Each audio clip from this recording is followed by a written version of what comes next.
When I was 11 or so, one of our family friends, and my closest friend then, named Tyler, would hold my heart forever.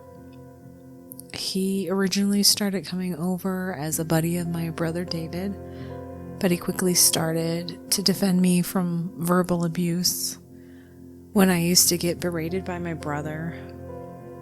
I remember him cornering my brother one day and telling him he had no right to be disrespectful to me and that he wished he had been so lucky to have a family like ours.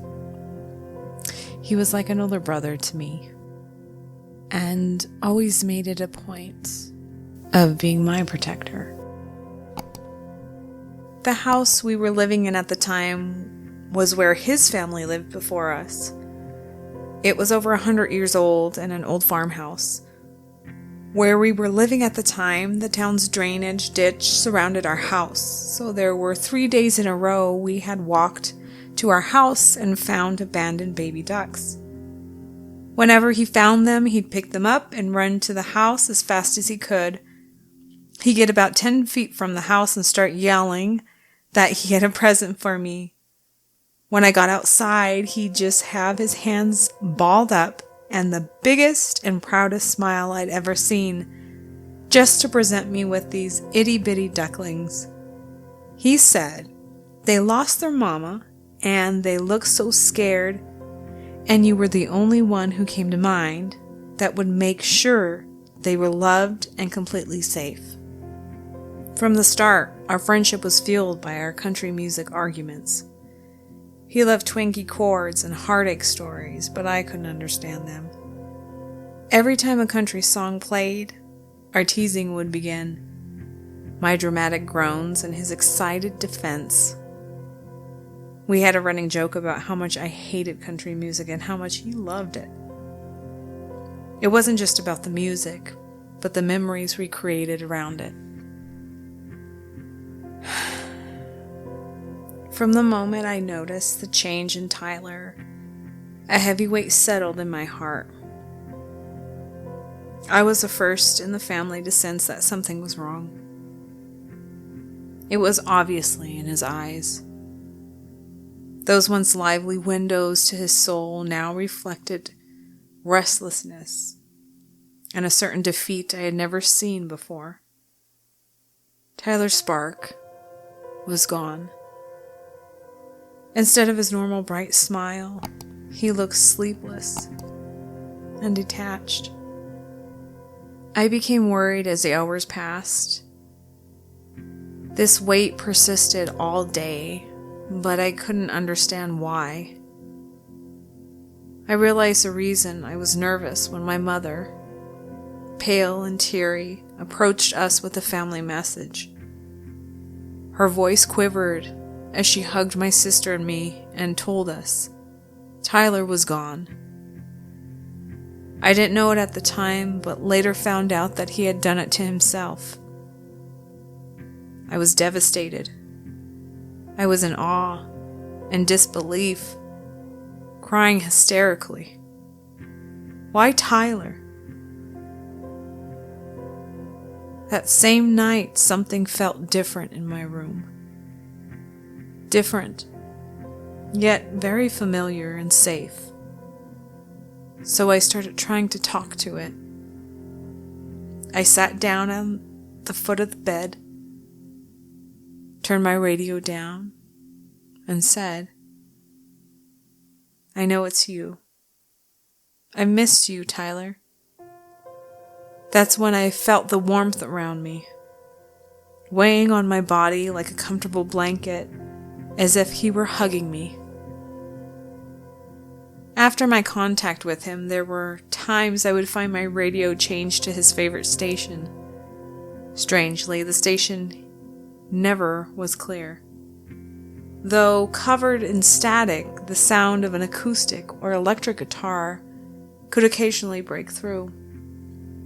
I could almost imagine him laughing, enjoying the fact that the music would annoy me. He would often turn my TV on and off, which made me feel both annoyed and amused. I was somewhat confused by his weird habit of moving things in my room. I'd often catch the clothes on my hangers swaying, as if he were running his hands through them from side to side, creating a gentle, steady dance of fabric. In those haunting times, my voice would break the silence, whispering firmly to him to stop. He always did. He would do things so much that after some time, I would ignore them. One night, the energy changed a little. It still felt like Tyler, yet at the same time, it made me feel somewhat threatened. I can only explain that it felt like when you know someone is upset with you and they give off a certain energy. The silent treatment, or whatever. I didn't know what he wanted, and I felt he was growing impatient with me because of it. One night at 2 a.m., a powerful force, I can only describe as a punch, slammed against my chest as I was sleeping in bed. I opened my eyes to find myself lost in the room below mine. But while I struggled to make sense of the dramatic change in my surroundings, my soul, like a magnet, rose through the flooring and reconnected with my body forcefully. My stereo went crazy, changing channels frantically as I grasped for breath.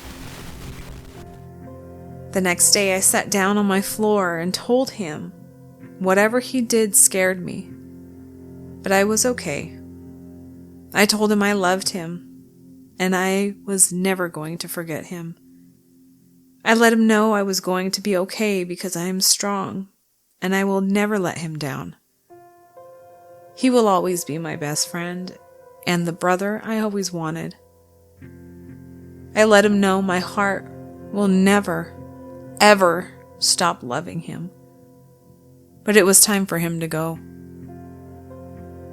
After that, his playful haunting stopped, and my room's energy changed back to how it was before. I'm not sure if I was sad about it or glad he had finally moved on to wherever it was special souls like him went to. Years have gone by, and while the weight of grief lightened, every so often, when the weight of the world felt too heavy, I feel a familiar warmth. Late night, between the static of the radio, I'd hear the faintest strumming of a guitar.